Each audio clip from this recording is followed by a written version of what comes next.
로마서 13장 8절에서 14절입니다. 9절 말씀만 제가 봉독하도록 합니다.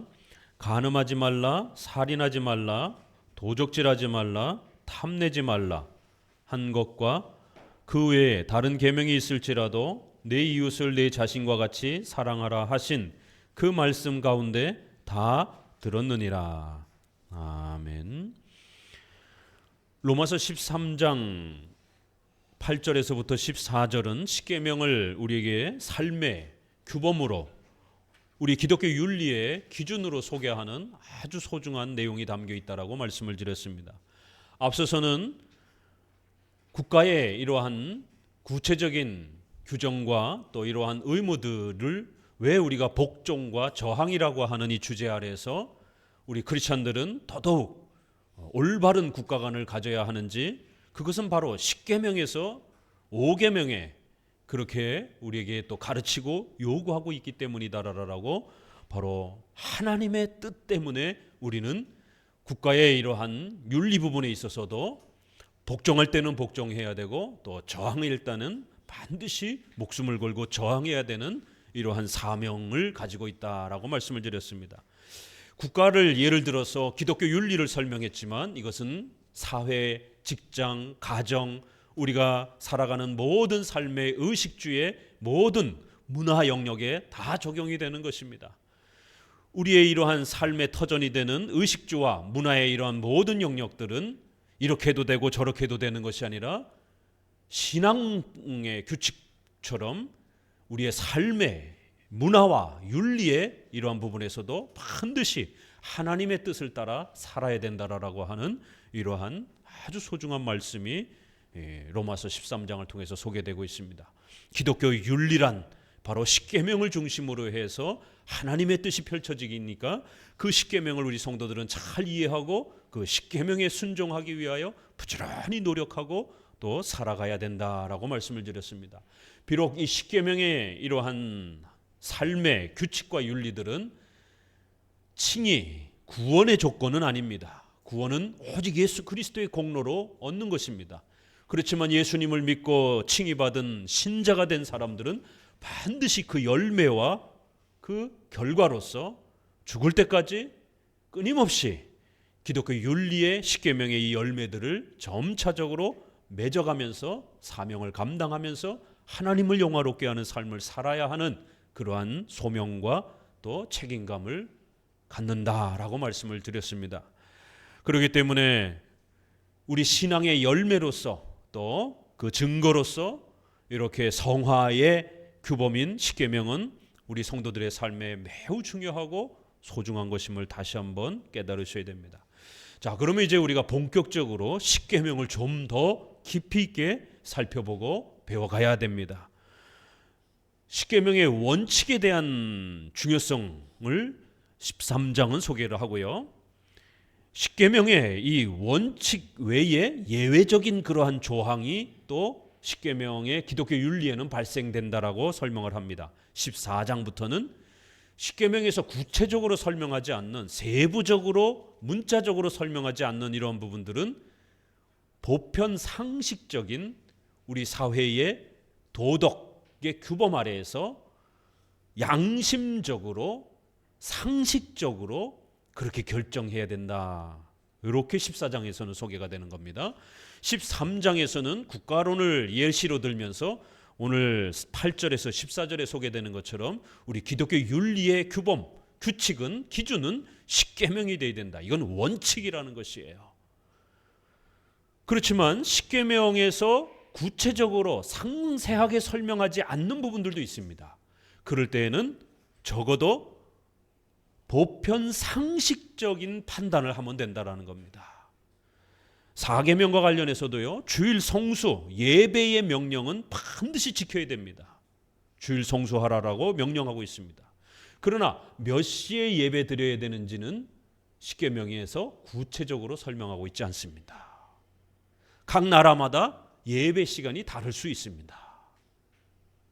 이것은 보편 상식적인 선에서 선택하면 되는 겁니다. 양심적으로 선택하면 되는 겁니다. 자, 우리 주일 예배 드리는데 새벽 4시에 우리 드립시다. 이러면 좀 상식적이지 않잖아요. 왜요? 그 시간에 이렇게 일어나서 오기도 힘들고 차가 없는 분들은 대중교통을 이용할 수도 없고 또 너무 피곤한 상태고 또 어린아이들이라든가 노약자들은 쉽게 일어날 수도 없는 이런 시간이란 말이에요. 자, 우리 주일 예배를 드리는데 밤 11시에 예배 드립시다. 이러면 또 역시 마찬가지인 거예요. 상식적이지 않은 것이에요. 왜요? 교통편이 없는 겁니다. 또 이제 그 시간에 모일 수 없는 또 많은 어려움이 있는 것입니다. 또 이런 전기와 문명이 발달되어 있지 않으면 불을 밝힐 수 없는 또 이런 어려움도 있는 것입니다. 이렇게 상식적인 범위 내에서 많은 성도들이 이동하기에 편하고 또 이런 많은 피곤함들이 그래도 좀 더 이제 이렇게 회복되어지는 그런 아침 정도 이렇게 또 식사 시간을 좀 피해서 이렇게 상식적인 선에서 양심적으로 합리적으로 판단하면 그게 하나님의 뜻이 된다라는 거예요. 이렇게 우리 기독교 윤리는 십계명이라고 하는 근원적 원칙 기준 아래에서 좀 더 세부적인 부분들은 양심적으로 상식적으로 선택하면 된다라고 이렇게 이제 아주 중요한 우리 기독교 윤리의 우리 성도들의 삶의 방법을 가르쳐주고 있습니다. 많은 신자들은 하나님의 뜻을 어떻게 찾고 분별해야 되는지를 몰라서 많이 혼동합니다. 그래서 그 틈을 타고 신비주의, 은사주의 이러한 형태들이 들어와서 하나님의 음성을 직접 듣는다라고 또 환상이라든가 환청이라든가 이런 걸 통해서 하나님 음성 듣기 훈련을 시키고 이러한 많은 미신적인 행위들을 행합니다. 어디로 이사를 가야 될지, 누구랑 결혼을 해야 될지, 어떤 사업을 펼쳐야 될지, 내가 이번에 투자를 해야 되는데 어떻게 투자를 해야 되는지 성경 어디에도 각각 개개인의 그런 의식주에 대한 구체적이고 세부적인 결정에 대해서 문자적으로 언급하고 있지 않습니다.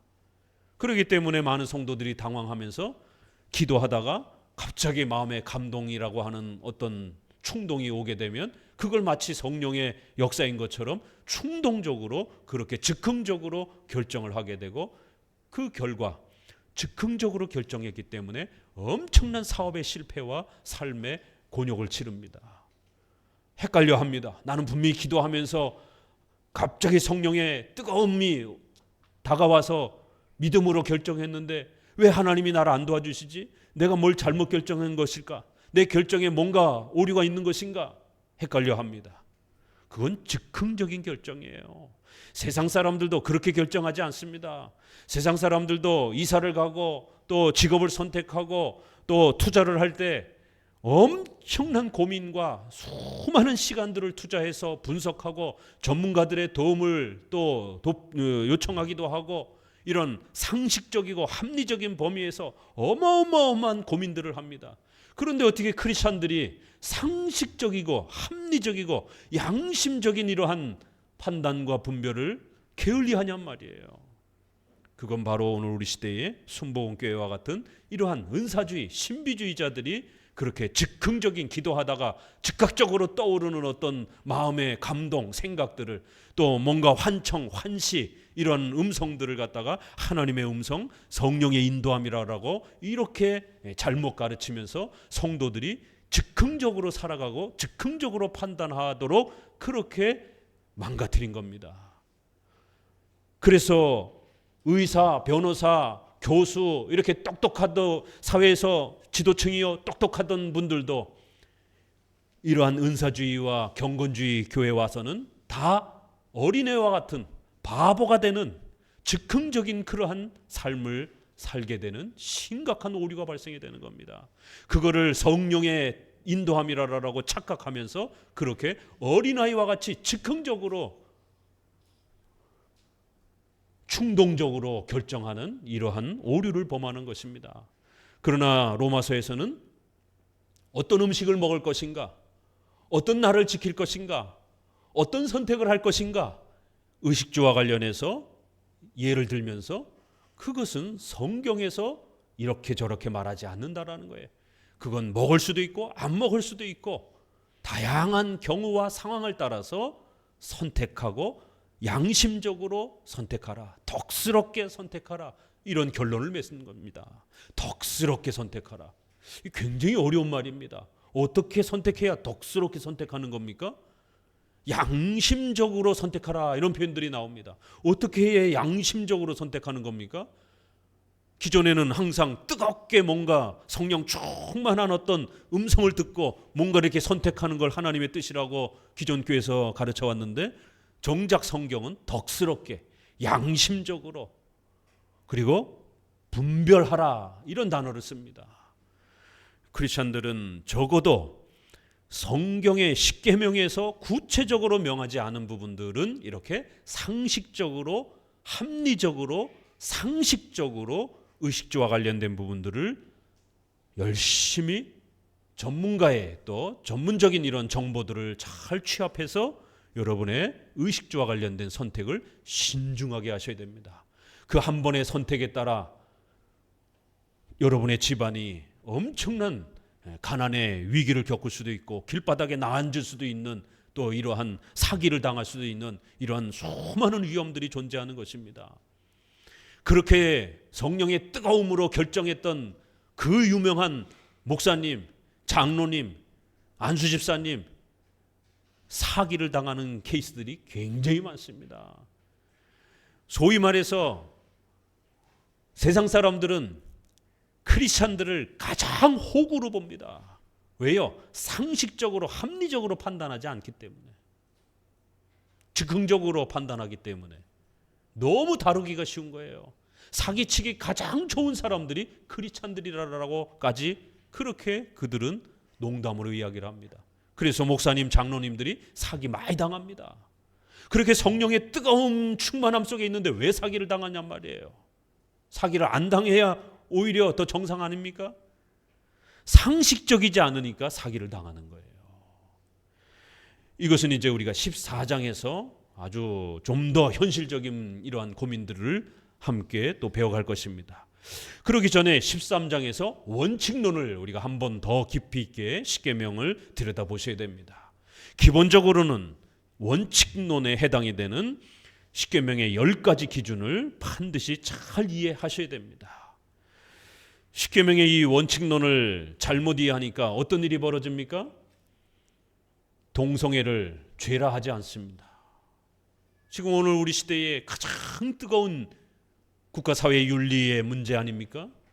왜 어떤 목사와 성도들은 동성애를 아무렇지도 않게 생각하는가? 더더욱이나 개혁주의를 부르짖고 청교도를 부르짖는 목회자와 신학자들 중에서 좌파와 진보주의적인 이런 정치관의 이데올로기에 빠져서 동성애에 대한 이런 부분에 대해서 침묵합니다. 또 어떤 분은 동성애는 문제가 있지만, 문제가 있다고 얘기해요. 그렇지만 보수 정치가보다는 그래도 사회정의를 부르짖는 진보 좌파 정치인들이 훨씬 더 낫다라고 이렇게 주장을 하는 거예요. 그리고는 자기가 뽑은 진보 계열의 국회의원들이 동성애를 입법화하고 있는 이 모순을 어떻게 답할 거냔 말이에요. 자기는 동성애를 반대하지만 동성애를 합법화시키는, 입법화시키는 국회의원들은 뽑아주고 있어요. 이게 반대하는 겁니까? 찬성하는 겁니까? 찬성하는 행위가 나오는 것이죠. 결국 자기가 뽑은 국회의원에 의해서 동성애가 합법화되고 있으니까. 신학자들의, 목회자들의 이 혼란에 의해서 성도들은 더 혼란이 가중됩니다. 목사님들, 신학자들이 저러니 도대체 성도들은 어떻게 판단해야 되는지. 왜 어떤 목회자와 신학자는 동성애를 아무렇지 않게 생각하는가?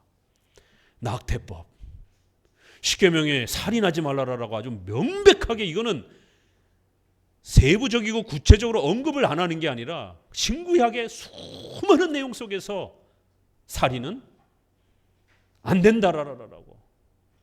더 나아가서 어린 생명은 더 연약하기 때문에 어른을 상해하는 것도 심각한 일이지만 상식적으로 어린아이라든가 노약자라든가 여성들을 해치는 것은 그 사회의 도덕적인 부분에 있어서 더 엄하게 법적으로도 처벌을 받는 겁니다. 왜요? 연약한 자들을 건드리는 거니까. 장애인들을 건드리는 건 안 되잖아요. 상식적으로. 하물며 엄마의 뱃속에서 가장 연약한 상태에 있는 아기를 여성의 인권을 강조하면서 얼마든지 죽일 수 있다라는 거예요. 미국도 낙태를 합법화하는 민주당과 낙태법을 주마다 철폐시키겠다라고 강력하게 선거운동으로 펼치고 있는 공화당을 중심으로 해서 미국도 이렇게 종교적인 또 정치적인 윤리적인 이치에 따라 국가사회의 방향이 이렇게 달라지기도 합니다. 동성애, 낙태법 이런 부분들 성경에 6계명 살인하지 말라, 7계명 일부 일처 한 남자와 한 여자라고까지 이렇게 설명하면서 남자와 여자가 결혼해야 된다라고 이렇게 명령하고 있는 거예요. 그 외의 모든 것은 간음이다라고 말하는 거예요. 레위기 18장 보세요. 인간이 성에 열리기 시작하면 어떤 일이 벌어집니까? 친인척까지 넓혀집니다. 동성애, 성이 다른 성에 대해서 성이 개방이 되는 이 심각함은 결국 어디까지 열리냐면 그것만 열리는 게 아니에요. 성소수자가 그 사람들만 있는 게 아니잖아요. 다자성애, 여러 남자, 여러 여자. 목사님이 그 다자성애를 외치는 그러한 단체를 비판적으로 이렇게 그 글을 공유했다가 경찰 고발을 당한 겁니다. 대한민국에 벌써 다자성애를 주장하는 그러한 동성애에 연결된 단체들이 등장하고 있습니다. 그 다음에 소아성애자들, 어린애들만 그렇게 성폭행하는 우리가 영화 같은 데서도 보는. 그럼 그 사람들도 성소수자라고 외치는 겁니다. 대한민국이 지금 어디까지 열려지고 있느냐면 성전환 수술을 하지 않고 주민등록을 바꾸지 않아도 이제는 나는 여성이다라고 주장을 하게 되면 그걸 존중해야 되는 그런 사태까지 지금 사회적인 이 법률이라든가 정서가 변하고 있습니다. 그래서 남자가 옛날에는 여장을 하고 그래도 몰래 여자 화장실에 들어갔어요. 지금은 남자가 버젓이 여자 화장실에 들어가도 난 여자다라고 주장을 하게 되면 그 처벌하기가 곤란한 상황입니다. 여탕에 남자가 들어갑니다. 난 여자다라고, 난 정신적으로 난 이미 여자다라고 주장을 하면 처벌하기가 쉽지 않은 그런 시대가 되었어요. 동성애가 열리니까 이런 상황들이 벌어지고 있는 겁니다. 한치 앞을 할 수 없는 우리의 미래가 하나님의 진노와 징계 앞에 어떤 사태가 벌어질 수 있는지 알 수 없는 소돔과 고모라가 옛날 이야기겠습니까? 십계명은 이렇게 원칙론적인 면을 분명하게 이야기하고 있는데 도대체 성경 해석을 어떻게 하길래 어떤 신앙관을 가지고 있길래 낙태에 대해서 적극적으로 찬성을 하는, 동성애에 대해서 적극적으로 찬성을 하는, 교회의 전도와 예배를 금지하는 차별금지법이라고 하는 것을 적극적으로 옹호하는, 도대체 저 목사님들과 저 신학자들의 머릿속에는 도대체 하나님을 어떻게 생각하길래, 십계명을 어떻게 생각하길래, 성경을 어떻게 대하길래 성경에 명백하게 죄라라라고 이렇게 가르치고 있는데 버젓이 성경과 다른 행동들을 저렇게 행하고 있는 것일까? 결국 십계명에 대한 문제인 거예요. 성경을 하나님의 말씀으로 두려워하지 않기 때문에 그런 것입니다. 적어도 참된 신자요, 참된 교회요, 참된 목회자는 성경을 하나님의 말씀으로 두려워하기 때문에, 경외하기 때문에 성경에서 십계명을 통하여 우리에게 하지 말라라고 금하고 있는 내용들에 대해서 우리 성도들은 두려워하는 겁니다. 오늘 십계명의 이러한 특징과 원리들을 우리가 좀 더 깊이 있게 들어가 보면서 이 십계명을 잘 이해하고 십계명을 정확하게 적용하기 위해서는 어떤 원칙과 규칙들을 또 원리들을 우리가 또 배워가야 되는지들을 함께 살펴보고자 합니다. 먼저 우리 마태복음 다시 한번 보도록 합니다. 5장. 이 십계명에 대한 자세와 태도, 또 십계명을 잘못 이해한 이런 많은 모습들이 예수님을 통해서 책망을 받고 있습니다. 5장 21절을 보면은요, 이 6계명에 대한 설명이에요. 같이 읽어봅니다. 옛사람에게 말한 바 살인치 말라. 누구든지 살인하면 심판을 받게 되리라 하였다는 것을 너희가 들었으나 나는 너희에게 이르노니 형제에게 노하는 자마다 심판을 받게 되고 형제를 대하여 라가라 하는 자는 공회에 잡히게 되고 미련한 놈이라 하는 자는 지옥불에 들어가느니라. 예수님이 십계명을 설명을 합니다. 그러면서 바리새인들이 너희들이 십계명을 잘못 이해했다라는 거예요. 하나님께서 오늘 우리 한국 교회를 향해서, 특별히 목사와 신학자들을 향해서, 동성애와 낙태법을 찬성하는 이러한 목사들을 향해서 너희가 십계명을 잘못 이해했다라고 엄중히 책망할 수 있는 겁니다. 왜 그런가 한번 잘 들여다보세요. 옛사람에게 말한 바 살인치 말라 누구든지 이러면서 바리새인들이 십계명을 배우긴 배웠어요. 살인하지 말라 6계명. 그런데 너희가 이거를 듣긴 들었지만 이걸 잘못 적용하고 있는 거예요. 1세기 당시에. 그러니까 실제적으로 사람을 죽이진 않았어요. 그런데 뒤로 뭘 하고 있어요? 교인들을 향해서, 이웃들을 향해서 라가라, 미련한 놈이라, 멍충이 욕하는 것이에요. 그러니까 사람을 때리고 죽이는 것은 성경의 십계명을 따라 명백히 금지되어 있으니까 그건 안 하는 거예요. 그런데 뒤로 상거래를 하다가 또 무슨 생활을 하면서 자기랑 좀 불편하고 충돌이 일어나게 되면 상대방을 향해서 성을 내고 화를 내고 욕을 하고 할 거 다 하는 거예요. 그러니까 예수님께서 외적으로 사람을 때리고 죽이는 것도 살인이지만 내면적으로 그 마음에 상대방의 마음을 아프게 하는 욕이라든가 거친 행동이라든가 무례함이라든가 이런 모든 것들도 살인에 해당이 된다는 거예요. 십계명의 특징은 어떻다고요? 외적인 형식도 지켜야 되지만 내적인 그 정신도 지켜야 된다는 거예요. 이 두 개가 다 지켜져야 십계명이 바르게 지켜지는 것이다라는 거예요. 7계명 27절을 가봅니다. 또 간음치 말라 하였다는 것을 너희가 들었으나 나는 너희에게 이르노니 여자를 보고 음욕을 품는 자마다 마음에 이미 간음하였느니라. 간음하지 말라 라고 성경이 명령하니까 자기 부인을 두고 다른 여자를 취하진 않습니다. 그런데 다른 방식으로 간음이 일어나는 거예요.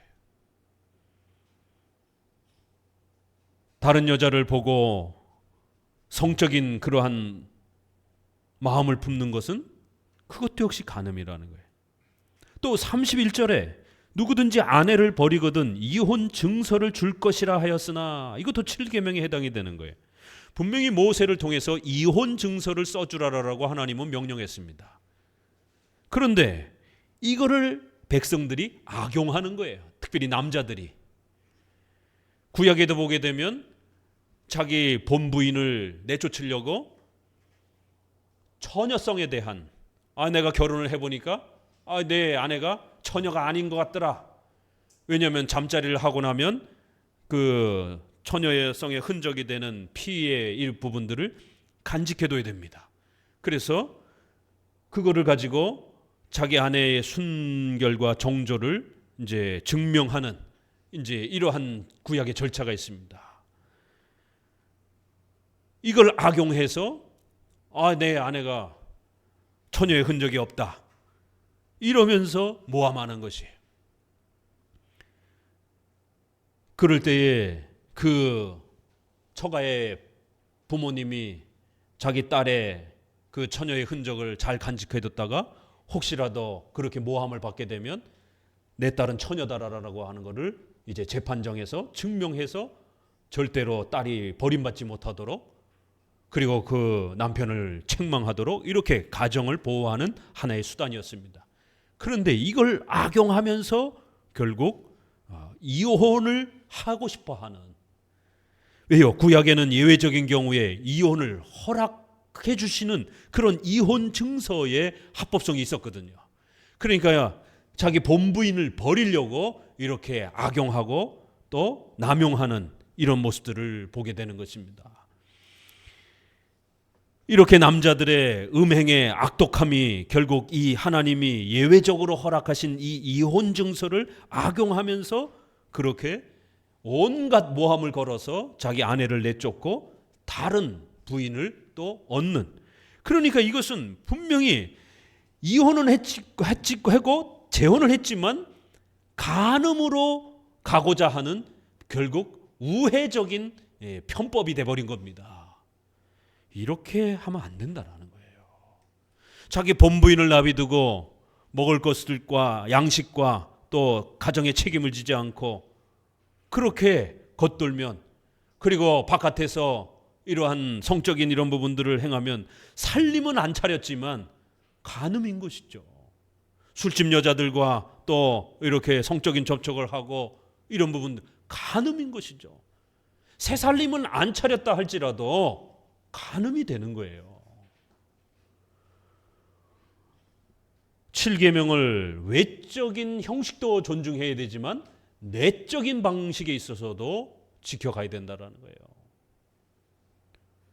자, 9계명 5장 33절 같이 읽어봅니다. 또 옛사람에게 말한 바 헛맹세를 하지 말고 내 맹세한 것을 주께 지키라 하였다는 것을 너희가 들었으나 나는 너희에게 이르노니 도무지 맹세하지 말지니.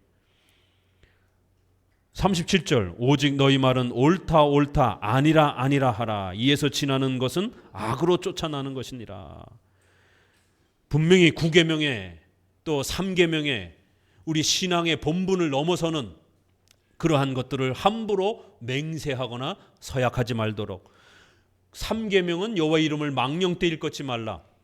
맹세와 서약이라는 수단도 거기에 들어갑니다. 또 9계명 거짓말하지 말라. 그래서 3계명, 9계명이 함께 연결이 되면서 헛된 맹세를 하지 말라. 교묘하게 거짓말을 하는 거예요. 이게 거짓말이 아닌 것 같은데 거짓말인 것이. 맹세를 자기 본분을 넘어서서 맹세를 하면 안 되는데 그 맹세를 악용하는 거예요. 우리가 신약에 고르반 이런 거 나오죠. 그거는 뭐냐면 자식들이 부모를 용돈을 줘야 되는데 부모에게 용돈을 주기 싫은 거예요. 그러니까 고르반 해서 하나님께 바칩니다 라고 하나님께 서원 헌금을 작정을 하는 거예요. 그럼 구약에 하나님께 바치기로 한 그러한 재물은 그건 부모가 소유할 수도 없고 자식도 소유할 수가 없는 것이에요. 왜냐하면 그건 하나님께로 바치기로 약속한 그러한 감사의 헌금이기 때문에. 그래놓고는 뒤로 빼돌리는 것이에요. 그래서 부모님한테는 내가 하나님께 너무 많이 재물을 갖다 바치기로 약속해서 이번 달에는 드릴 게 없습니다. 고르반 했습니다. 이러는 것이에요. 이게 이제 고르반 제도를 악용하는 거예요. 하나님 앞에 감사해서 서원 제물을 우리가 이렇게 헌금을 구약에는 서원 제물 형태로 서원제가 있었고 오늘날에도 하나님께 너무나도 감사해서 감사 헌금을 이렇게 서원하기도 하고 이렇게 할 수 있는 것입니다. 그런데 그걸 악용하는 겁니다. 고르반, 헛된 맹세를, 잘못된 맹세를 한 것이죠. 또 남의 돈을 빼앗기 위해서, 남의 기업을 빼앗기 위해서 잘못된 맹세를 또 이렇게 하는 부분들도, 또 카톨릭의 사제와 수녀들이 평생 결혼하지 않겠다라고 하는 인간의 본성을 거스르는, 평생 밥을 안 먹고 살겠다라고 하는 이런 것 같이 인간의 근본적인 본성에 해당이 되는 이런 부분들을 자기가 마치 안 할 수 있는 것처럼 결혼을 안 하겠다라고, 중들이 평생 자기는 성생활을 안 하겠다라고. 근데 인간에게 있어서는 본능이란 말이에요, 그게. 그러니까 참지를 못하니까 뒤로 알게 모르게 그렇게 온갖 성적인 악행들을 행하는 것입니다. 그래서 중세시대에 고아들이, 사제들이 저질러 놓은 그 엄청난 그 성적인 열매 때문에 고아들이 너무 많이 발생이 되어서 결국 고아원 아이들을 집단적으로 이렇게 수용하는 이러한 시설들이 생길 정도로. 또 우리 대한민국의 불교가 왜 망했습니까? 결국 불교의 중들이 돈과 성에 대한 이런 부분들이 뒤로 너무너무 타락해가지고 결국 불교의 이런 엄청난 시대적인 또 혼란들이 우리 역사 속에서도 존재하는 걸 봅니다. 이 헛맹세예요. 인간이 지킬 수 없는 맹세인 겁니다. 마지막 6계명 5장 38절. 눈으로 이는 이로 갚으라 하였다는 것을 너희가 들었으나 나는 너희에게 이르노니 악한 자를 대적지 말라. 누구든지 내 오른뺨을 치거든 왼뺨도 돌려대라. 자, 그래서 위에 9계명과 관련해서 결론을 맺으면 37절에 그러니까 맹세란 아예 그런 식으로 사용하려고 하면 아예 맹세하지 말라라는 거예요. 예수님이 도무지 맹세하지 말아라. 어떻게 이 맹세를 그런 식으로 사용할 수 있느냐? 그러니까 이제 요거를 또 악용해 가지고 여호와 증인들이 절대로 어떤 맹세도 국가적인 맹세도 결혼적인 맹세도 어떤 맹세도 하지 않으려고 합니다. 맹세가 사라지게 되면 우리 인간의 모든 계약 관계는 사라져 버립니다. 우리가 회사에 들어갈 때도 계약서를 쓰고 결혼을 할 때도 서약, 맹세를 하는 겁니다. 교회에 와서 여러분이 신자가 될 때도 세례를 받기 위해서는 반드시 신앙 고백에 맹세를 해야 됩니다.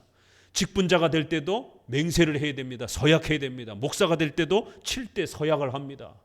이렇게 신앙에 있어서도 윤리에 있어서도 맹세란 우리의 삶을 꾸려주는 어마어마한 도구가 됩니다. 근데 예수님이 도무지 맹세하지 말라라고 이렇게 책망했던 것은 맹세라는 수단을 아예 사용하지 말라 이런 뜻이 아니라 그런 거짓된 맹세를 함부로 사용하지 말라라는 거예요.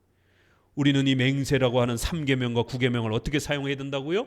옳은 것에서는 옳다라고, 아닌 것에는 아니다라고, 이렇게 내가 할 수 있는 것과 할 수 없는 것, 도덕적으로 옳고 그런 것을 분명히 구별해서 옳은 것에는 옳다라고 참여하면 되는 거고 아닌 것은 아니다라고 참여하면 되는 것이지 그렇게 편법으로 돌려 쓰면서 악용하면 안 된다라는 거예요. 그런 결론입니다. 6계명도 눈은 눈으로 이는 이로, 이 유명한 말씀이 있죠. 눈을 다쳤으면 상대방 눈을 상해하고 보상받을 수 있습니다. 팔을 다치겠으면 상대방 팔에 내가 피해를 받은 만큼 상대방에게도 그만큼의 피해를 주며 보상과 배상을 받을 수 있는 그러한 구약의 절차가 있습니다. 그래서 눈에는 눈, 이에는 이 세상 사람들도 다 알아요. 이 기독교 유명한 윤리입니다. 눈에는 눈, 이에는 이. 근데 이 구절을 세상 사람들과 기독교인들이 어떻게 이해를 하냐면 복수를 하는 데에 있어서 정당화하는 거예요. 내가 이만큼 당했으니까 너도 이만큼 당해봐. 그렇지만 이 구약에서의 이 눈에는 눈, 이에는 이라고 하는 이 6계명, 이 살인의 이 남을 상해했을 때의 이 원칙은 어떤 의도에서 하나님이 이렇게 말씀하신 거냐면 내 자식이 눈을 다치고 들어왔어요. 그럼 부모들 어때요? 가가지고 때려 죽이려고 합니다. 이게 인간의 본능인 거예요. 내 자식이 팔을 다쳤어요. 상대방 자식을 사지를 절단하려고 덤벼듭니다. 이 복수심에 차오르게 되면 이게 인간인 거예요. 그래서 하나님께서는 절대로 복수심을 함부로 지나치게 품지 말라라고 너가 눈을 다쳤으면 눈 다친 만큼만 상대방에게 배상과 보상을 받으라는 거예요. 그 이상을 요구하지 말라라는 겁니다. 우리가 자동차를 몰고 가다가 자동차 사고가 나면 어때요? 이게 인간의 본능인 겁니다. 문콕탁 했어요. 문이 살짝 부딪혔어요. 백미러가 살짝 턱 부딪혔어요. 아이고 목이 한 3주 입원해야 됩니다. 범퍼가 약간 긁혔어요. 범퍼를 교체해야 됩니다. 우측이 긁혔는데 좌측까지 페인트 다 칠해야 됩니다. 왜 이참에 지난번에 긁힌 것까지 예, 다 보상받고 싶은 이게 인간인 거예요. 그러면 안 된다라는 겁니다. 내가 피해 받은 만큼만 보상을 받으라는 거예요. 그래서 눈에는 눈, 이에는 이는 우리의 복수심과 우리의 지나친 욕망을 절제하고 억제하기 위한 하나님의 6계명에 대한 원칙인 겁니다. 너무 지나치게 욕심을 내서 그 이상으로 복수하거나 그 이상으로 보상을 받으려고 그렇게 욕심을 내면 안 된다라는 겁니다. 너가 피해 받은 만큼만 그렇게 피해를 돌려받으라는 것이. 그래서 눈은 눈으로 이는 이라 이렇게 했다 해가지고 내 자식이 눈을 다쳤어요. 그러면 상대방 아이를 눈을 뽑으라 이런 뜻이 아닌 겁니다. 구약에도 그런 의도로 말하고 있지 않습니다. 눈을 다쳤으면 상대방은 거기에 대한 돈으로서 그거를 배상을 하도록 그렇게 처리를 해줍니다. 또 내 가축이 피해를 당했어요. 그러면 내 가축이 얼마만큼 상해를 입었는지에 대해서 살펴보고 만약 가축이 죽었으면 상대방 소를 대신 갖다 주라라고 얘기를 하는 거예요. 만약 상대방 소가 죽을 정도로 다치진 않았어요. 그러면 거기에 준하는 돈으로 배상을 할 수가 있습니다. 구약에 보게 되면 이렇게 십계명에 대한 아주 상세한 내용들이 케이스 바이 케이스로 각각색의 많은 신뢰로 소개가 됩니다. 그래서 우리가 구약을 읽어야 됩니다. 신약에는 그런 샘플이 많지는 않아요. 원칙적 설명만 이렇게 소개되어 있습니다. 자, 1세기의 바리새인들은 분명히 십계명을 지키긴 지켰는데 십계명을 남용하고 악용하고 자기의 편리대로 그거를 변형시키고 그렇게 온갖 장난을 한 겁니다. 결국 안 지킨 거예요. 자, 십계명에는 형식적인 외적인 명령도 있지만 내적인 그러한 정신도 있다라는 것을 알고 또 십계명은 어떤 작은 부분도 있지만 큰 부분도 있고 이렇게 십계명은 다양한 원리가 숨어져 있다라는 것을 우리는 예수님의 설명을 통해서도 보게 됩니다. 오늘 13장 9절에도 보니까 간음하지 말라, 살인하지 말라, 도적질하지 말라 이 각각의 십계명을 소개하면서 그러나 이 모든 십계명들은 사랑이라고 하는 이 주제 안으로 전부 다 요약될 수 있다라는 거예요. 십계명이 10개지만 이 십계명이 하나로 요약이 될 수 있다라는 거예요. 특별히 윤리와 관련된 부분들은 사랑이라고 하는 내 이웃을 내 몸과 같이 사랑하라라고 하는 이 윤리 하나의 주제 안으로 전부 다 모아질 수 있다라는 거예요. 또 이웃을 사랑하라라고 하는 이 말씀은 6개로도 확대가 될 수 있다라는 거예요. 또 1계명부터 4계명은 하나님을 사랑하라라고 하는 이 계명 안으로 다 모아진다라는 거예요. 또 때로는 1계명부터 4계명은요 4계명으로 다 모아지기도 합니다.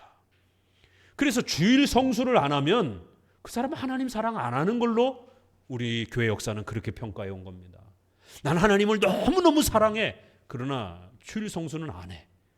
교인들하고 이렇게 가서 예배드리고 막 복잡복잡하고 이러는 거 싫어. 난 그냥 혼자 그냥 집에서 그냥 나 혼자 기도하고 예배 생활할래. 이거는 아닙니다. 그래서 구약에도 안식일을 안 지키게 되면 그건 하나님과의 언약을 파괴한 것이다라고 하나님을 버린 것이다라고 하나님이 그렇게 책망합니다. 에스겔에서. 안식일 하나 어긴 거를 하나님을 버린 걸로 그렇게 취급합니다. 이렇게 1계명부터 4계명은 여러 계명들이 있지만 그 모든 게 우리가 하나님 앞에 나아가 예배드리는 이 행위 하나 안에 모두 이렇게 요약이 될 수도 있다라는 거예요. 이렇게 십계명은 줄여지기도 하고 확대가 되기도 한다라는 거예요. 또 그 십계명에는 원칙적인 규범이 있어요. 그렇죠? 그렇지만 이혼 증서라고 하는 예외적 규정도 있더라는 거예요. 하나님은 이혼하지 말라. 하나님이 짝져 주신 것을 사람이 나눌 수 없다. 주례서에서 많이 소개하잖아요. 하나님은 이혼하는 것을 싫어한다. 이런 말씀들이 많습니다. 사람이 나눌 수 없다라고 죽음이 우리를 갈라놓을 때까지 절대로 헤어져서는 안 된다라고 이렇게 소개를 합니다. 그런데 모세에게 이혼 증서를 써주라라고 허락한 거예요. 아니 하나님은 이혼하지 말라라라고 7계명에서 명령해 놓고 이혼하라라라고 이혼 증서를 허락해 주는 거예요. 이거 어떻게 해결할 겁니까? 그러니까 이 두 내용을 보고 헷갈리는 거예요, 성도들이. 성도들은 이혼하면 안 되나? 이혼하면 되나? 헷갈리는 거예요. 왜요? 성경에는 이혼하지 말라라는 말씀도 있고 성경에는 이혼하라는 말씀도 있습니다. 이거 어떻게 해야 되지? 그래서 헷갈리는 거예요. 십계명에는 원칙론이 있다라는 것을 꼭 기억하셔야 됩니다. 마태복음 12장 7절에 보면 나는 자비를 원하고 제사를 원치 아니하노라 하신 뜻을 너희가 알았다면 무죄한 자를 죄로 정치 아니하였으리라. 제사는, 예배는 목숨을 걸고 지켜야 됩니다. 원칙이에요.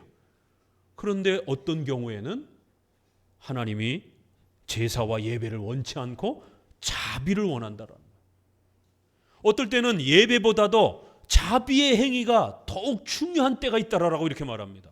이거 파격적인 말입니다. 이 말씀이 어디서 나왔어요? 병자를 고칠 때, 혹시라도 주일날 병자와 환자가 발생이 되고 교통사고가 발생이 됐으면 그 몸을 끌고 교회로 오면 안 된다라는 거예요. 병원으로 가야 된다라는 거예요. 사람의 생명이 위태로움에 빠지게 되면 너무 예배에 목숨을 거는 그런 형태로 예배로 먼저 오는 것을 주의해야 된다라는 거예요. 사람의 목숨을 살리는 이러한 예외적인 특수한 경우를 우리는 잘 이해하라는 거예요. 보편적으로는 예배를 목숨을 걸고 지켜야 됩니다. 그러나 아주 특수하게 사람의 생명이 위급에 달려 있을 때는 예배드리지 못하고 자비의 행위를 행하는 것이 더 우선적 선택이 될 수 있다는 거예요. 이렇게 이혼하지 말아라. 그러나 어떤 특수한 경우에, 예외적인 경우에는 이혼을 할 수도 있다는 거예요. 어떤 때 이혼해요? 간음 외에 예수님이 설명합니다. 또 사도 바울은 고린도전서 7장에서 상대방이 나랑 살기 싫다라고 하면 유기에 해당이 되면 이혼할 수 있습니다. 이렇게 예배라고 하는 사계명조차도 사람들의 생명이 위급해지는 그러한 어떤 특수 경우가 발생이 되게 되면 예배의 어떤 절차와 장소와 시간을 바꿀 수 있다라는 거예요. 십계명에는 원칙론과 예외론도 작동이 되는구나. 자, 우리 마태복음 22장 36절을 다시 한번 읽어봅니다. 십계명은 10개지만 하나님 사랑과 이웃 사랑이라고 하는 두 가지 주제로도 그렇게 요약될 수 있다라는 거예요. 마태복음 22장 36절 선생님이여 율법 중에 어느 계명이 크니까 너의 하나님을 사랑하라 하셨으니 이것이 크고 첫째 되는 계명이요 둘째는 그와 같으니 내 이웃을 내 몸과 같이 사랑하라 하셨으니 이 두 계명이 온 율법과 선지자의 강령이니라. 이렇게 율법, 선지자, 이거는 구약을 부르는 대표적인 표현이에요. 율법, 그 다음에 시편, 그 다음에 선지자, 이렇게 세 주제로 구약을 나눠보기도 합니다. 이렇게 성경 전체는 구약이나 신약이나 하나님 사랑과 이웃 사랑이라고 하는 큰 주제로 두 가지로도 요약이 돼요. 또 이거를 확대하면 10가지로도 확대가 되는 겁니다. 또 십계명의 10가지를 확대하면 얼마큼 돼요? 신구약 성경 66권이 되기도 하는 겁니다. 이렇게 십계명은 줄여지기도 하고 확대가 되기도 한다는 거예요. 자, 그러면 간단하게는 10계명이지만 이 10계명을 여러분의 삶 속에 어마어마하게 1000개, 10,000개, 10만 개로도 확장할 수 있다는 거예요. 비록 십계명에 문자적으로, 명시적으로 명령하면서 소개되고 있지는 않다 할지라도 그 십계명을 기본으로 해서 성경 전체를 우리가 잘 묵상하고 또 하나님이 우리에게 주신 양심, 도덕, 상식이라고 하는 이러한 또 일반 은총의 규범을 잘 사용하게 되면 10,000가지, 10만 가지, 100만 가지도 우리가 적용하고 찾아낼 수 있다는 거예요. 아니 목사님, 십계명에 이런 마이크, 조명, 에어컨 예배 드릴 때 이런 걸 사용하라는 거 성경에 어디 있습니까? 예수님 제자들 다 음성으로 설교를 했는데 이거 초등학생 질문 같지만 질문이 나올 수 있는 거예요. 더 피부에 와닿는 것은 8계명 도적질하지 말라. 목사님 주식하는 게 죄입니까? 우리 청년들이 제가 목회 30년 할 동안에 초기에 청년들이 굉장히 많이 질문했던 거예요. 또 인터넷에서 질문이 많이 들어옵니다. 왜요? 일반 교회에서 주식하는 걸 죄라라고 가르치는 교회들이 상당히 많기 때문에. 대한민국의 은행 제도가 처음에 들어왔을 때 우리 할머니 세대들만 해도 다 돈을 어디다 넣었어요?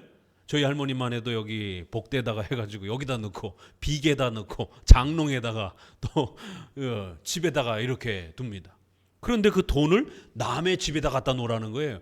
그러면 이자를 주겠다라고. 그런데 성경에서는 이자를 받지 말라라는 표현도 있고 이자를 받아도 된다라는 표현이 있어요. 12지파 이스라엘 백성들에게는 이자를 받지 말라고 명령합니다. 형제이기 때문에. 그러나 이방인에게는 이자를 받아도 된다라고 말씀하고 있습니다. 또 달란트 비유라든가 문화 비유에서도 보게 되면 예수님이 한 달란트 받은 자를 책망할 때 이거를 별리 이자를 받는 자에게 갖다 줬으면 이자까지 합쳐서 수익을 얻을 수 있었을 텐데 이걸 왜 땅속에다가 묻어뒀느냐 이 게으르고 악한 종아 이러면서 책망하는 장면이 나옵니다. 예수님조차도 이자에 대한 부분들을 인정합니다. 그런데 성경에 두 개가 다 나오는 거예요. 그러니까 여호와 증인들 같은 이제 이런 아주 과격주의자들, 엄격주의자들, 개혁주의 청교도 안에도 아주 이렇게 이원론주의적인 과격주의자들이 있습니다.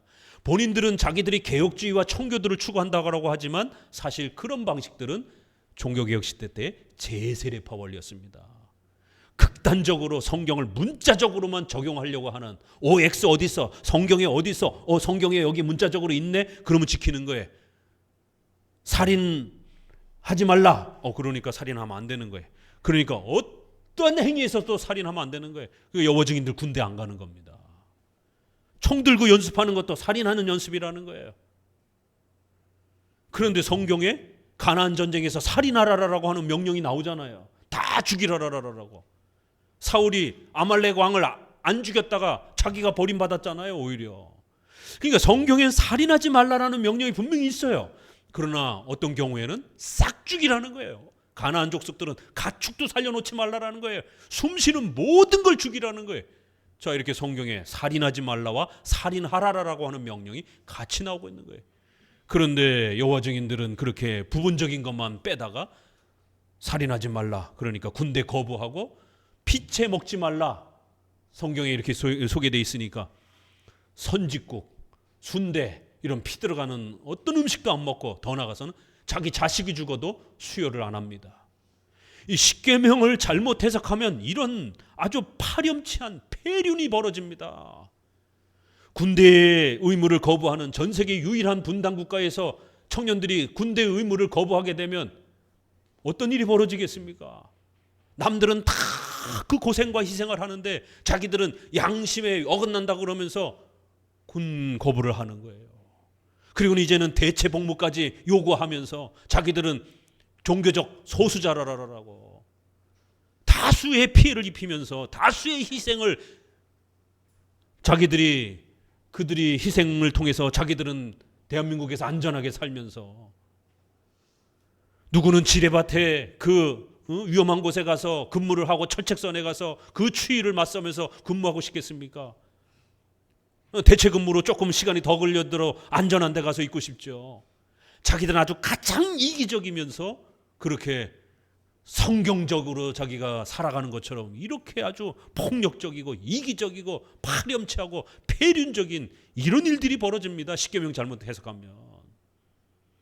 그래서 적어도 우리 장로교 개혁주의에서 해석하는 어거스틴과 칼빈과 우리 선조들, 장로교 선조들이 해석해왔던 이 십계명 해석이 가장 건강하고 실제로 교회를 살려주고 우리 성도들의 기독교 윤리를 살려주고 또 우리 사회도 건강하게 지켜주는 가장 바른 그러한 십계명 해설이다라는 것을 자신 있게 이야기해 줄 수 있는 것입니다.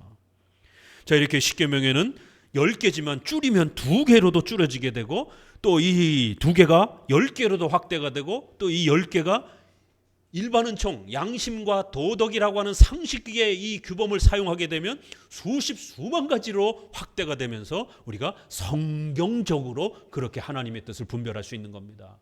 무슨 환청과 환상을 통해서 하나님의 음성을 듣고 어디로 이사를 가야 될지, 또 내가 자식을 몇 명을 낳아야 될지, 내 자식을 어떻게 키워야 될지, 어떤 투자를 해야 될지, 이런 거를 성경에 어디 있어? 이렇게 극단적인 문자주의라든가, 또 하나님의 음성을 들어야 돼 이러면서 은사주의자들이 또 그렇게 이상한 음성을 듣는 이런 미신적 행위로 나아가지 않는다 할지라도 우리는 얼마든지 성경의 원칙론과 또 상식적인 양심적 일반은총이라고 하는 원리를 두 개를 조화를 시키면서 하나님의 뜻을 바르게 적용해낼 수 있는 것입니다. 그래서 예수님도 바로 그거를 다시 조정해 준 거예요. 십계명에는 분명히 원칙론이 있다라는 것, 그리고 그 원칙에는 기본 원칙과 예외 조항이 또 함께 조화를 이룬다라는 것. 반드시 원칙이 있어요. 그러나 예외 조항도 허용된다라는 것. 이 원칙론을 기본으로 해서 원칙론에서 상세하게 다루고 있지 않는 구체적인 부분들은 적어도 우리가 도덕 상식적 범위 내에서 그렇게 판단하면 된다라는 거예요. 자, 원칙론, 이걸 뭐 단어로 만들어 보자라면 십계명은 이렇게 원칙론 개념과 그 다음에 상식론, 뭐 이렇게 단어를 만들어 봅시다. 그래서 십계명의 성경에서 문자적으로 설명하는 이러한 부분들을 잘 파헤치면서 원칙적 개념들을 OX를 잘 찾아내는 거예요. 성경이 하지 말라 그러면 하면 안 되는 겁니다. 성경이 해라 그러면 하면 되는 거예요. 이런 원칙론을 잘 지키고, 다만 이 원칙론에는 예외적인 부분들도 항상 성경에서 또 이렇게 어떤 경우에는 또 각각의 계명마다 예외적 경우들을 허락하시는 경우들이 있습니다. 그런 부분들을 잘 고려하면서 원칙론을 지켜내면 되는 거예요.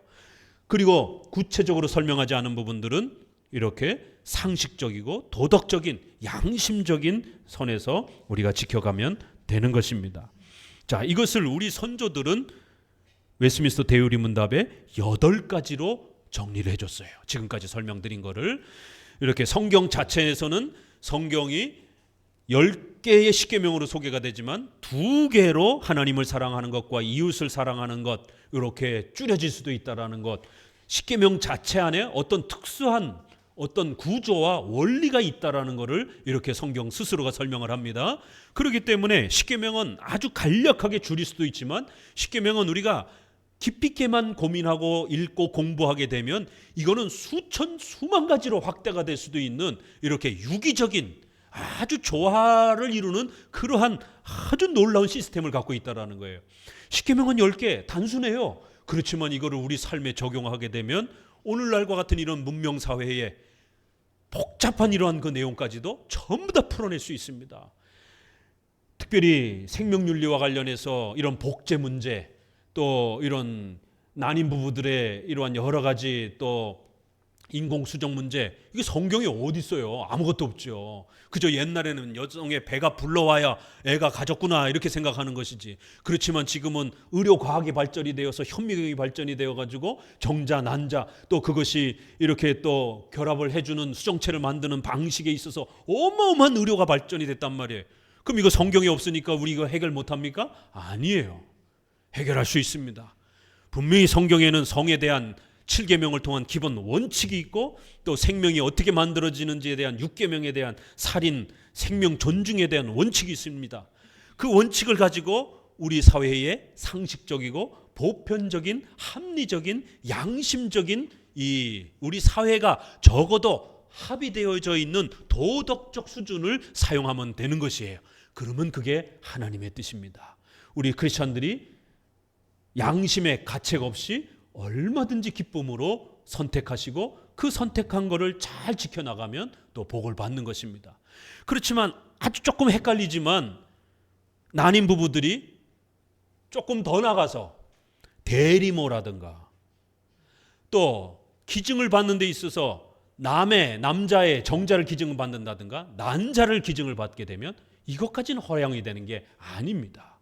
적어도 자기 남편과 자기 아내의 그러한 정자와 난자를 어떤 식으로 사용할 것인가에 대해서는 조금 더 열려 있는 겁니다. 최근에는 어떤 질병과 또 나이와 여러 목적 때문에 냉동 기술까지 발전이 됐어요. 목사님, 제 난자를 제 정자를 냉동시키고 싶은데 이게 성경적으로 가능한 건가요? 실제적으로 질문을 한단 말이에요. 이거 어떻게 할 겁니까? 성경 어디에도 없는데. 그러면 자기 남편과 자기 아내, 자기 것에 대한 부분들은 어떤 특별한 예외적 이유 때문에 그것이 좀 더 생명을 위해서 보존돼야 된다라면 허용될 수 있는 것이에요. 그러나 남의 남자 거를 기증을 받아서 수정을 한다. 남의 난자를 기증을 받고 또 아내의 이 자궁이 약하니까 남의 여자에게다가 대리모 형태로 그렇게 받는다. 또 남의 여자한테 받기는 좀 깨림직하니까 처제의 자궁을 빌려가지고 애를 낳는 거예요. 또 언니의 자궁을 이용해서 낳는 거예요. 또 그 집안의 큰아버지의 정자를 받아가지고 낳는 겁니다. 왜요? 그렇게 되면 혈족의 개념이 어찌됐든 그래도 자기 혈족이니까 지금 여기까지도 넘어갑니다. 그럼 그 아이가 태어나면 엄마예요? 이모예요? 아버지예요? 삼촌이에요? 심각해지는 거예요. 그렇기 때문에 기본 원칙론에서 허용될 수 있는 양심적이고 도덕적인 범위가 있는 거고 그렇지 않은 범위가 있는 거고 이것을 부지런히 또 연구해서 또 공적으로 교회가 교단이나 총회가 결정을 해줘야 되는 또 그런 부분들도 있고 여러분이 사적으로 개인적으로 또 결정해야 되는 부분도 있고 이런 것입니다. 그래서 우리 이러한 십계명의 놀라운 유기적 특징을 우리 선조들은 이미 벌써 발견을 했고 성도들이 이거를 성경 전체를 통해서 연구하고 분석해서 찾아내야 되는데 힘드니까 이거를 8개로 아주 간략하게 요약해 준 것입니다. 자, 주보에 있는 부분을 같이 보면은요. 십계명을 바로 이해하기 위해서 어떤 규칙들을 준수해야 하는가? 십계명을 바로 이해하기 위해서는 다음의 규칙을 준수해야 됩니다. 첫 번째 읽어봅니다. 율법은 완전함으로 누구나 전인격적으로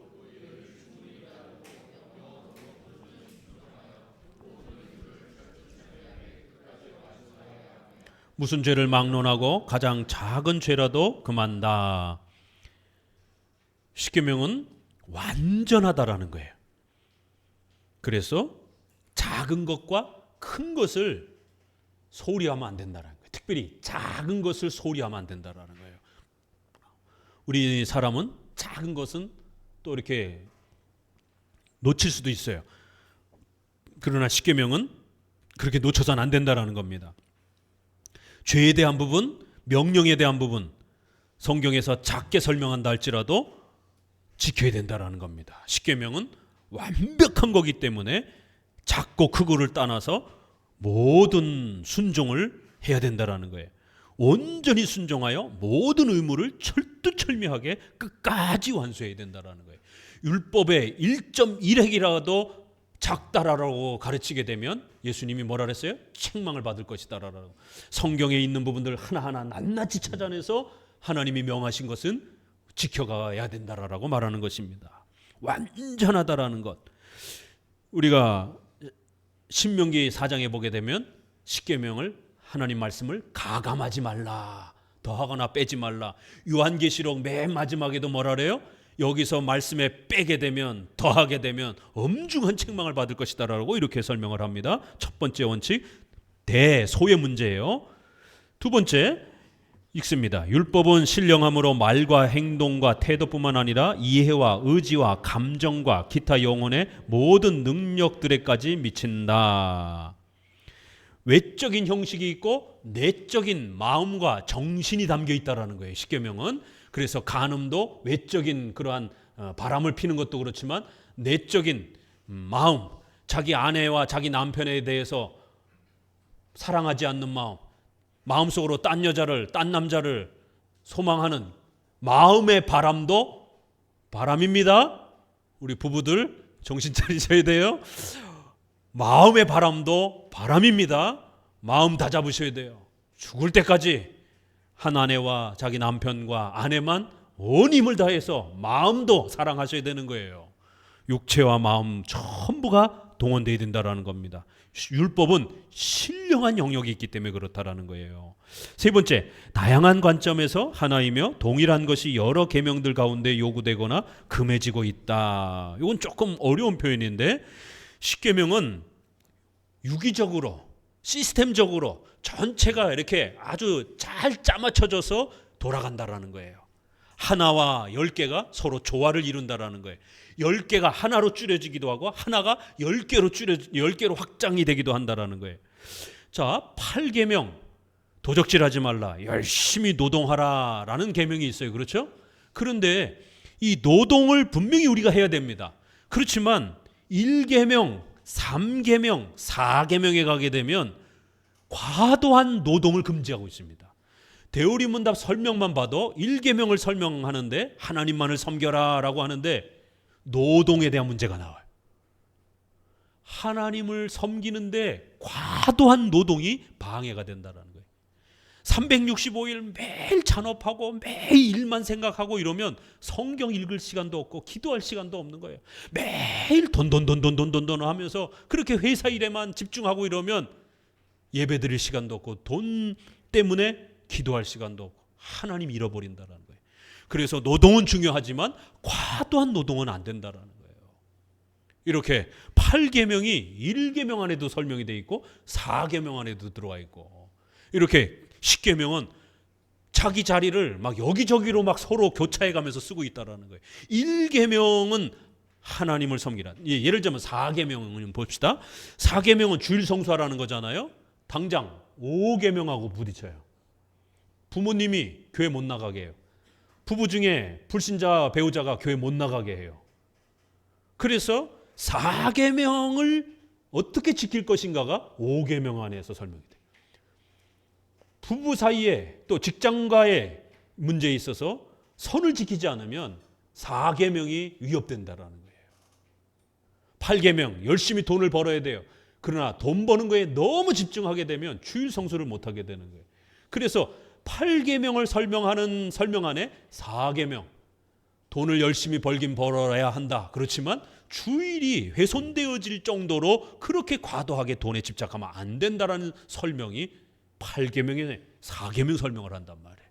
이렇게 10계명이란 서로 아주 유기적으로 서로 연관되어져 있어서 성도들은 10계명 전체를 항상 종합적으로 보는 훈련을 하셔야 된다는 거예요. 새신자 때는 주일 성수 하나 하는 것도 힘들어요. 그렇지만 이제 신앙이 성숙하게 돼가면 4계명과 8계명을 조율할 수 있습니다. 여러분 열심히 돈 벌고 또 열심히 직장 생활 하셔야 돼요. 그러나 항상 조심하셔야 되는 것은 주일 성수가 훼손되지 않도록 직장 생활을 항상 조율하는 훈련을 하셔야 됩니다.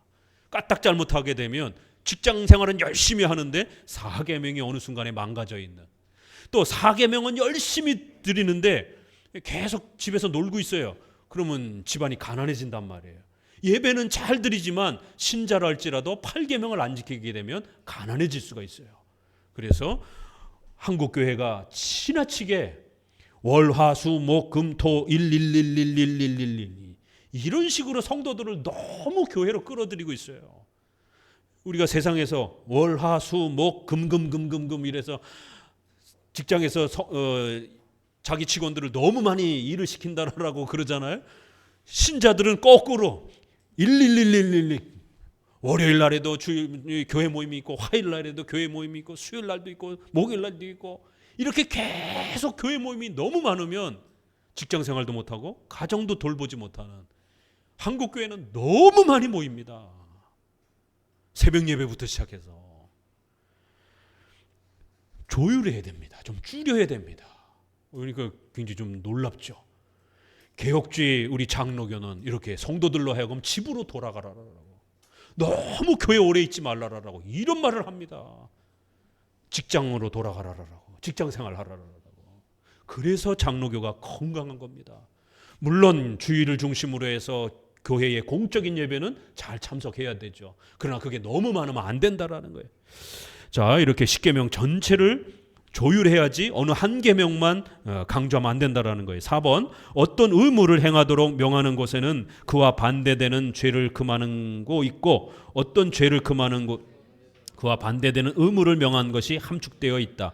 그러므로 어떤 약속이 덧붙여져 있으면 거기에는 그와 반대되는 경고가 포함되어 있으며 어떤 경고가 덧붙여진 곳에는 그와 반대되는 약속이 포함되어 있다. 십계명에는 해라, 하지 말라. 십계명도 보세요. 금지하는 형태로 부정적인 명령이 많아요. 그렇죠? 살인하지 말라, 도적질하지 말라. 그러나 내 부모를 공경하라. 안식일을 기억하여 거룩히 지켜라. 이렇게 소개가 된단 말이에요. 그러니까 어떤 건 긍정 명령으로 되어 있고 부정으로도 되어 있어요. 그래서 십계명은 항상 어떤 계명이든지 O와 X를 동시에 볼 줄 아셔야 된다는 거예요. 살인하지 말라. 그 얘기는 곧 뭐예요? 살인만 안 하고 있으면 안 돼요. 열심히 이웃을 사랑하고 도와주고 구제하고 나눠주는 거예요. 또 간음하지 말라. 그러니까 크리스찬들이 바람은 잘 안 펴요. 근데 집에 가보니까 신방 가니까 너무너무 냉랭한 거예요. 부부지간에. 그러면 안 되는 거예요. 간음하지 말라고 부정적으로 이야기한 거는 부부가 사이좋게 행복하게 잘 살으라는 적극적인 부부의 사랑을 요구하고 있는 거예요. 그렇기 때문에 부부가 이렇게 휴식도 취하고 또 자식 키우는데 너무 많이 시간을 빼앗고 또 많이 힘드니까 때로는 좀 자식들을 좀 부모님에게 좀 맡기고 부부만 따로 이렇게 떨어져서 좀 여행도 좀 하고 그래서 온전히 부부에게 좀 집중하면서 그렇게 서로 사랑하고 맛있는 것도 좀 사주고 맛있는 것도 맨날 이렇게 자식들만 이렇게 하다 보니까 특별히 우리 여성들은 자식들에게만 계속 사주고 남편은 이제 소외가 되는 거예요. 그 이제 남편이 서운해져 가지고 삐집니다. 사랑의 문제이기 때문에. 그래서 자식 사랑하는 것도 좋지만 남편과 아내가 집중할 수 있도록 서로. 그래서 성경에서는 분방하지 말라. 이 성에 대한 이런 부분까지도 적극적으로 이야기하면서 성생활을 소홀히 하거나 이러면 안 된다라는 거예요. 부부는 노년이 될 때까지 열심히 최선을 다해서 마음으로도 사랑하고 육체로도 사랑하고 최선을 다해서 부부가 뜨겁게 서로 사랑하면서 그렇게 살으라는 거예요.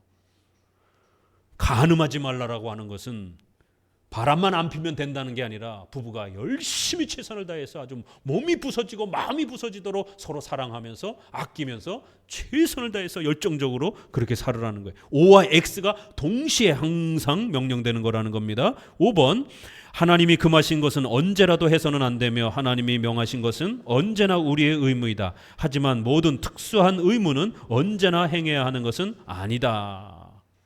예외 조항도 있다라는 거예요. 그렇죠? 이혼하지 말라 하지만 어떤 특수한 경우에 간음과 유기와 같은 경우에는 이혼이 허락이 되는 것이에요. 특별히 우리 이제 개혁주의 신앙 안에서는 고린도전서에 보게 되면 나 너랑 못 살겠다 이러면 이혼해 주라는 거예요. 어떤 부부들 같은 경우는 상담을 하다 보면 불신자와 신자가 결혼한 이런 결과를 가진 부부들 전도해야 됩니다. 근데 10년이 지나도록 아무리 전도해도 전도가 안 돼요. 계속 교회 가는 걸 방해합니다. 목사님 어떻게 해야 되나요? 5년 정도 지났는데 이혼하라고 하진 않습니다. 그러나 10년, 15년씩 이렇게 세월이 지나는데도 계속 신앙을 방해하게 되면 이혼하는 것도 좋은 방법입니다. 깜짝 놀래요 사람들이. 어떻게 목사님이 이혼하라고 그럽니까? 아니 제가 이혼하라는 게 아니라 성경에 고린도전서에 신앙의 갈등이 부딪혀서 도무지 살기가 힘들 정도로 더 나아가서 자신의 신앙이 위태로울 정도로 상대방으로부터 그런 어떤 어려움을 겪는다라면 이혼하라는 거예요. 매이지 말라라는 거예요. 신자들은 그런 매임까지 의무를 짊어질 이유가 없다라라고. 왜요? 하나님을 섬기고 경외하는 것이 우리 인생의 근본된 목적이기 때문에 그렇다라는 겁니다. 배우자의 결혼의 문제를 유지하는 건 둘째 문제라는 거예요. 파격적인 설명입니다. 제가 예전에 어느 연세가 드신 분을 상담을 해드렸는데 다른 교인분인데 목사님 저는 선교를 나가고 싶어서 오랜 동안 하나님께 기도하고 그렇게 준비해 왔는데 배우자가 아내가 너무 싫어한다라는 거예요. 한 20년을 같이 이렇게 살았는데 이 신앙의 일치를 이루지 못하겠다라는 거예요. 그건 이미 벌써 이혼을 하고 와서 상담을 하시더라고요. 이혼을 했습니다 그러더라고요. 아, 그러셔요. 그리고는 이제 선교를 소망하고 있는 여성이 계셔가지고 서로가 좋은 또 마음이 생겨서 결혼을 했다라는 거예요. 자신의 이 과정이 죄를 짓는 겁니까? 아니면은 옳은 것입니까? 자기는 하나님 앞에 이 선교의 이런 부분들을 너무너무 소망하면서 그동안 아내를 설득하면서 이렇게 살아왔는데 안 되더라는 거예요. 이거 목회자들마다 판단이 다릅니다. 교단마다 판단이 다릅니다. 그러면 개혁주의를 표방하는 신 목사님은 어떻게 이분의 결정에 대해서 평가했을까요? 잘하셨습니다 그랬어요. 뭐 5년 차 아래 정도에 있었으면 결혼을 유지하라라고 권면을 했을 것이지만 그렇게 1, 20년 동안 결혼을 유지했는데도 불구하고 상대방 배우자가 계속해서 신앙의 걸림돌이 되고 이런다라면 그건 고린도전서 7계명에 입각해서 신앙 때문에 때로는 이혼이 가능합니다. 이게 저의 판단뿐만 아니라 우리 종교개혁 역사에도 보게 되면 신앙이 트러블이 생겨가지고 그렇게 부딪히게 됐을 때 당회록에 보게 되면 그 이혼을 허락해주는 그러한 당회의 기록들이 나옵니다. 신앙이 우선입니다. 앞으로 새롭게 결혼한 배우자와 그 선교의 사역을 죽을 때까지 잘 감당하면서 살아가세요. 하나님이 복 주실 것입니다. 어떤 목사님한테도 들어보질 못했다라는 거예요. 목사님들한테 가서 상담하면 왜 이혼했냐라고 다그치면서 죄를 졌다라고 그러면 다시 또 이혼을 해야 되는가? 난감해지는 거예요. 근데 목사님한테 신학적으로 교회사적으로 당신이 행한 그 과정 부분에 대해서 하나님 앞에 죄진 게 아니다라고 하나님께서 도와주실 테니까 나머지 생애를 한 60대신 그런 연세가 드신 분이에요.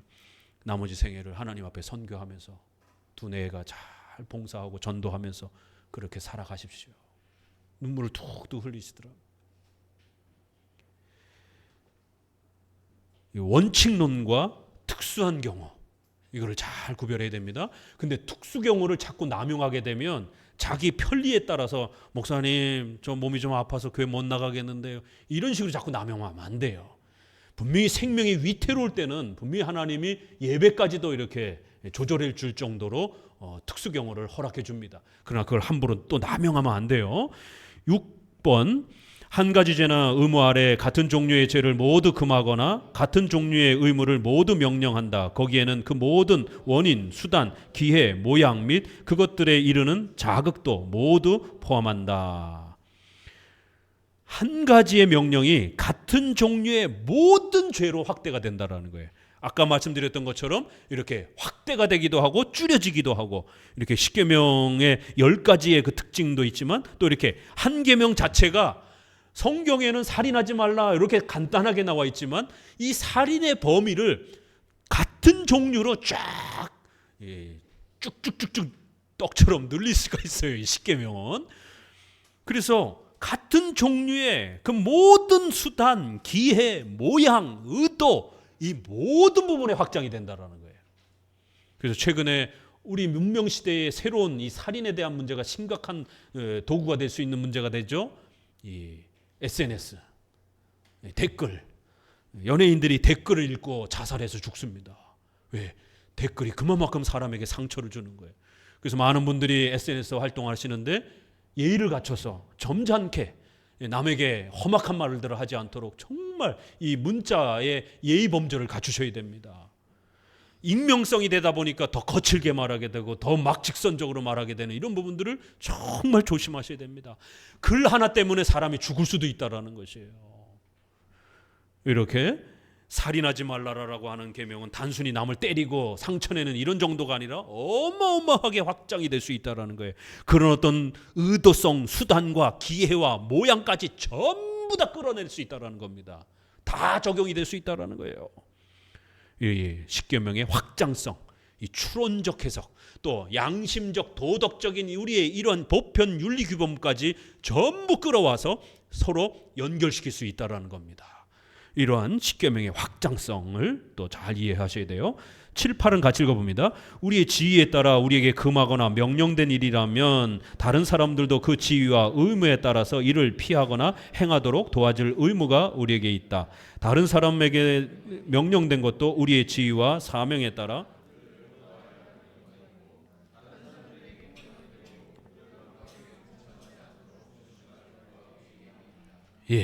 이것은 이제 내가 어떤 지위에 있는지, 여러분의 사회적 지위, 직업에 또 이러한 지위에 따라 자신에게 명령된 게 있고 다른 사람들에게 또 영향을 끼쳐야 된다라는 거예요.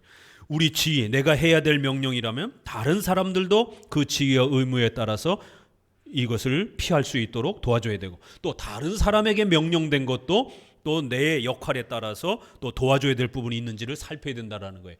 이렇게 우리 자신과 우리 이웃들이 항상 십계명은 서로 상호 조화 가운데 유기적으로 잘 연결되어 있다라는 겁니다.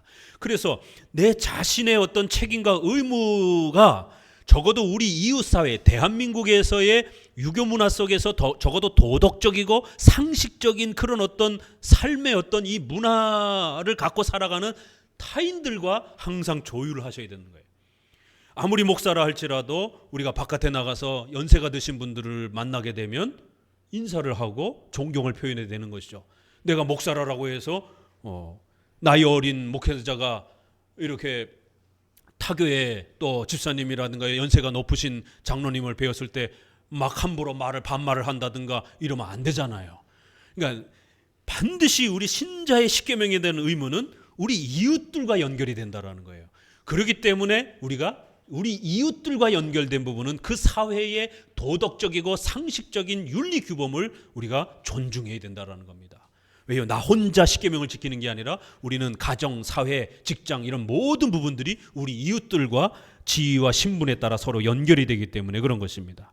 자, 이 8가지를 4가지로 좀 더 줄여서 좀 더 쉽게 여러분에게 설명드립니다. 첫 번째, 문자적 적용. 성경에 OX로 되어 있는 것, 또 특별히 성경의 예외적인 이런 부분들도 잘 살펴가면서, 특별히 구약에는 제사법이 있기 때문에 의식법, 또 형벌에 대한 엄중한 이 처벌에 대한 이런 형벌법들이 있잖아요. 이거는 신약에 다 중단됐습니다. 그걸 예수님이 오시면서 전부 다 중단시켰기 때문에 함부로 따라하면 안 돼요. 이러한 OX에 대한 문자적 적용 첫 번째는 기본으로 하셔야 됩니다. 두 번째는 종합적 적용. 십계명은 10개이기 때문에 어느 하나만 생각하지 말고 항상 여러분들이 이사를 하던 투자를 하던 직업을 선택하던 결혼을 하던 이런 모든 선택 부분에서 10가지 계명을 항상 골고루 생각하고 적용하셔야 돼요. 이 계명은 지켜지는데 이 선택이 다른 계명을 어기게 돼요. 그러면 하나님의 뜻이 아닌 겁니다. 다시 살펴보셔야 돼요. 이렇게 종합적 적용 10계명 전체를 항상 살피시라는 거예요. 세 번째, 우선적 적용이 있습니다. 이 예외적 적용이라고 하는 것이죠. 특수 경우들을 고려해야 되는 거예요. 그래서 1계명과 5, 6, 7 하나님을 사랑하는 것과 우리가 기독교 윤리 일반 이웃을 사랑하는 것이 부딪혀요. 그러면 어떤 게 먼저가 됩니까? 하나님을 사랑하는 것이 우선적이에요. 이쪽은 포기해야 됩니다. 부모님이 교회를 못 나가게 해요. 그러면 5계명과 4계명이 충돌을 합니다. 그러면 5계명을 포기하고 4계명을 지켜야 되는 거예요. 4계명 예배를 지키는 게 우선이에요. 자, 그 다음에 5계명부터 10계명 윤리 부분에서 부딪혀요. 여기에도 우선순위가 있습니다. 그러면 5, 6, 7, 5계명 부모를 공경하라, 질서에 대한 문제, 6계명 살인하지 말라, 7계명 간음하지 말라, 가정에 대한 문제예요. 생명과 가정은 다른 계명보다 훨씬 더 우선성이 있는 겁니다. 거짓말하지 말라, 탐욕하지 말라보다 우선성이 있는 거예요. 군인이 전쟁을 하다가 포로로 잡혔어요. 너 임무가 뭐냐? 너 부하들이 어디 있어? 그 임무를 거짓말을 안 하려고 정직하게 적군에다 자기 비밀을 다 노출을 하게 되면 가족과 부하들이 다 죽게 됩니다. 6계명 자기 나라와 가족을 지키기 위해서 9계명 적들에게 거짓말을 해야 되는 겁니다. 때로는 이렇게 예외적 경우에, 특수한 경우에 5, 6, 7을 지키기 위해서 8, 9, 10이 포기될 수 있는 겁니다. 우리 연약함 때문에 그래요. 이혼하지 말라, 분명히 하나님의 뜻이에요. 그렇지만 이혼할 수 있는 예외적 조항이 있는 겁니다. 또 계명간에도 또 이러한 우선순위가 있는 것이에요. 경찰이 범인 잡으러 가면서 똑똑똑 나 경찰입니다 이러고 가진 않잖아요. 피자 배달 왔습니다 이렇게 거짓말을 하고 들어가야 되는 거예요. 이렇게 직업의 어떤 특수성 때문이라도 나라를 지키고 생명을 지키기 위한 이런 특수성 때문에 거짓말을 해야 되는 그런 경우가 발생이 되는 겁니다. 의사 선생님들도 너 당신 내일 죽을 것 같아요 이렇게 말하는 것보다는 최선을 다해서 나을 수 있다라고 용기를 주고 이렇게 격려하는 것입니다. 그게 거짓말인지 아닌지 좀 헷갈릴 수도 있는 것이에요. 이렇게 계명 간의 충돌이 나게 되면 5, 6, 7을 더 우선적으로 선택하시면 되는 거예요. 그럴 때 나머지 계명들을 포기하게 되면 성도들이 굉장히 양심의 가책을 느낍니다. 너무 양심의 가책이 안 느껴도 괜찮아요. 왜냐하면 성경에서 허용하고 있는 범위이기 때문에. 맨 마지막에는 양심적 적용인 것입니다. 요거는 이제 우리가 14장, 15장에서 좀 더 구체적으로 배우게 될 겁니다. 자, 이렇게 성경의 십계명은 줄여서 4가지로 줄일 수 있습니다. 문자적, 종합적, 우선적, 양심적 적용 형태로 정리해서 십계명을 분석할 수 있습니다. 이거는 8가지의 이러한 형태로 대우리 문답에 소개되어 있고 또 성경에서는 이렇게 하나님 사랑, 이웃 사랑 형태로 줄여서 2가지로 설명하고도 있기도 합니다. 오늘 우리가 로마서 13장 후반부를 통해서 십계명이 얼마나 놀라운지, 십계명은 이렇게 우리의 삶 전체를 보호해 주시고 하나님의 뜻을 우리가 실천하면서 하나님의 은혜를 우리 성도들이 누리도록 이렇게 실천하며 순종하며 살아가면 하나님이 축복해 주시고 도와주시겠다라는 거예요. 그러나 이 뜻을 어기게 되면 그건 하나님의 뜻을 어기는 것이기 때문에 또 때로는 책망과 훈계를 받을 수도 있는 것입니다. 그래서 우리 성도들은 성화의 문제, 삶의 문제에 있어서 이 십계명을 아주 부지런히 공부하고 십계명의 전문가들이 되셔야 됩니다. 시중에 십계명 해설집들이 많이 나와 있습니다. 그래서 십계명 해설집들을 정기적으로 부지런히 읽고 또 자기 자녀들에게 부지런히 가르쳐서 이 십계명이 몸에 뵐 수 있도록 그렇게 최선을 다해서 살아가는 우리 성도들 되시기를 주의 말씀으로 권면을 드립니다. 기도합니다. 하나님 감사를 드립니다.